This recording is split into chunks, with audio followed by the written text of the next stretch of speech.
Hi, my name is Dana, and today I'm going to teach you how to make a crochet shag square.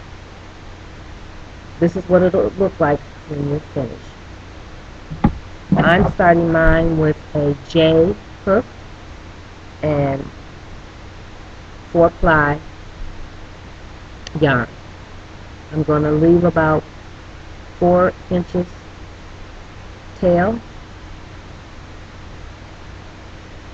and I'm going to get rid of my tail while I'm making my chain stitch. I have to make 26 chains. I'm going to get rid of this tail right at the beginning. So all I do is I flip the tail and I chain 1. I flip the tail back in between the hook and my yarn, and I chain 2. I guess that really happens when you're taping. I'm going to do it again because I'm not going to start over. So I flip the tail to the back and chain 1. Flip the tail to the front, chain 2, and I'm holding it with my 2 fingers. Flip the tail on the 3rd one, 4th one, 5th one, and the tail is gone within the 6th chain from the hook. So I told you I had to do 26. 3, 4, 5, 6, 7, 8, 9, 10, 11, 12, 13, 14, 15, 16, 17, 18, 19, 20, 21, 22, 23, 24, 25, 26. 26 chains. Now this is a technique that I find it makes your work look really nice. The back of the chain you have bumps. The front of the chain are flat, like a serpentine gold chain. And this is why it's called a chain stitch. If you can see the elasticity in it. It's the wrong word. So what I'm going to teach you to do is go into the back bumps. So I'm going to go into the 2nd bump from the hook, and I'm going to do a single crochet. So all I do is stick the head of the needle in there, pick up the bump, and do a single crochet. And I'm going to do all the bumps, every bump. And if you look really close, there's a bump, there's a bump, there's a bump, there's a bump. I'm just going to pick up the bump. And when I get through, or when I get about 5 or 6 down, I'll show you what it looks like. I used to get mad when I would make a blanket, and the beginning stitch, I could always tell where the beginning row was and the end row was. But now with this technique, you can't tell. Here we go. This is the top of it. This is the bottom of it. Looks the same. This is the top. This is the bottom. If I did it the other way and I used the flat side, which is the front side, you'd have a seam going down it, and you could always tell the beginning row from the end row of your square. So this was a really nice technique I learned, and I use it now in everything that I do. So once I get finished with these 26, I'm going to do a stitch called the back loop only. And that's going to create my work for me to put the chain stitches in to make it look like a shag rug.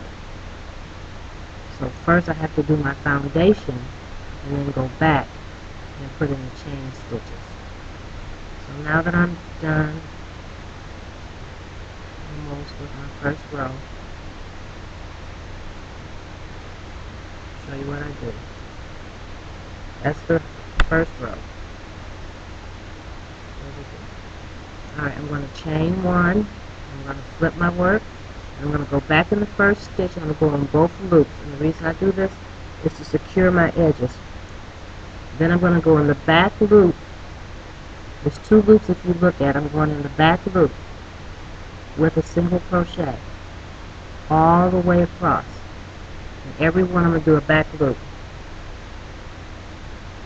Into the back loop with a single crochet. And I'm going to do that all the way across. And when I get to the end, I'm going to go in both loops. And the reason I do that again is to secure my corners and also to keep them from pulling a big hole like this. See that big hole? I don't like holes in my corners. It'll just strengthen my square. And since I'm going to be using it as a rug, something on the floor to sit on, lay on, walk on, I want my blanket very secure. Alright, I'm at the end. Last 2 stitches. Sorry I'm going so fast, but this is for most people who just know. I'm not trying to teach you how to crochet right now. I'm just trying to show you a pattern. I'm at the end. I went into the top front loop and the back loop. I'm chaining 1. 1 represents a single crochet in a turning chain. I turn my work. I go back into the first stitch, front and back loop with a single. Then I go back loop in every stitch all the way across to the last one. And I do this until I have 15 rows. 15 rows of, see those humps? Each one of those represents a row. So I count 1, 2, 3, 4, 5, 6, 7, 8, 9, 10, 11, 12, 13, 14, 15. When I have 15 of these rows on the right side, this is actually the right side. This is the wrong side.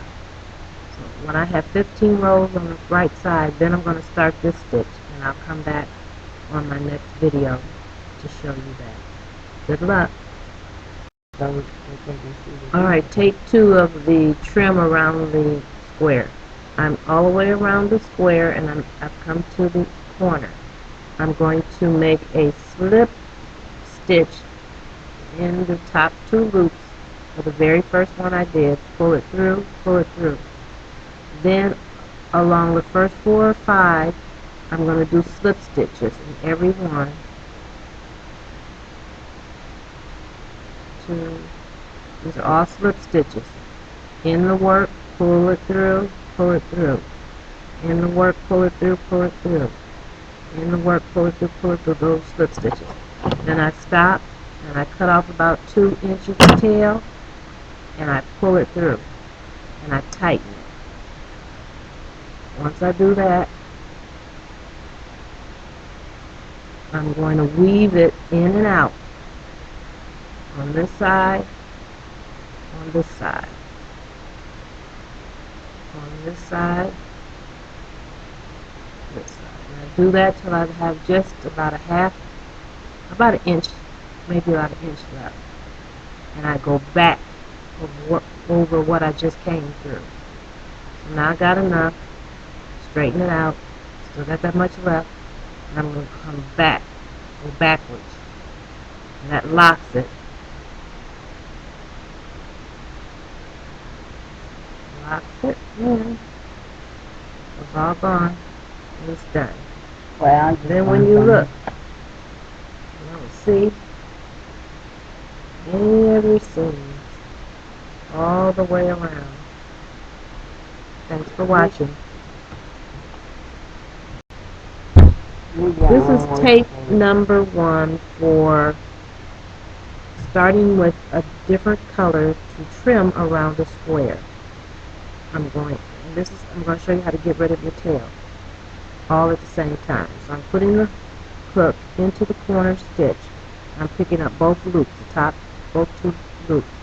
I'm going to pull about 3 inches left hanging through the loop, and I'm going to hold it down and chain 1.